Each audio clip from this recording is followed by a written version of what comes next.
when you assess these performances, that you made something chilled me a little bit when you were saying have the students code it. Is there any way to kind of digitize this? In other words, you look at the performance on the game. Yeah. You do have some pixel. You have some kind of representation of how they did in this game. Yes. Yes. What about the analysis of what is done? Do I really need some kind of person coming along and? No, that's one of the ways you do it. And the knowledge engineering is coming from the tradition where you do have experts looking at patterns. Data mining is. But can you automate it though? I guess is the question. It's kind of a with machine learning or some kind of. Yes. I just wonder what the state of the art is. Okay, Michelle will tell you more about that. That is one of the places where if you have some sort of target, like say if your target was increasing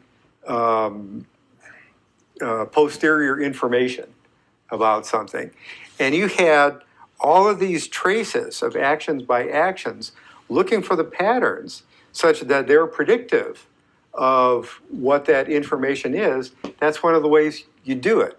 If you have hierarchical, and here's another thing I don't know a great deal about, but the hierarchical modeling, if you're interested in overall systems thinking, down here you got points and clicks that don't have anything to do with it. But those points and clicks are now in clusters meaningful actions in the game, like bulldoze as power plant. A higher level from that is make sure you brought in new ones before you bulldoze the old ones. So at each of those levels, you could have some targets for data mining at the level below that can be automated. If you do deep learning and you really believe that it's going to work, maybe you do this all at once and see what happens. And sometimes you're happy. Michelle's laughing. Yeah. I think it's infeasible. Well, people in computer vision are doing exactly that.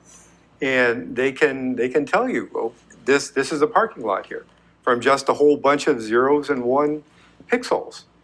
And they do that by training on data sets, sometimes which have been tagged, others which have not been tagged, so that you're sort of combining the machine learning capabilities, but also seeding it with not experts having to do everything, but tagging like some prototypical instances that you can leverage.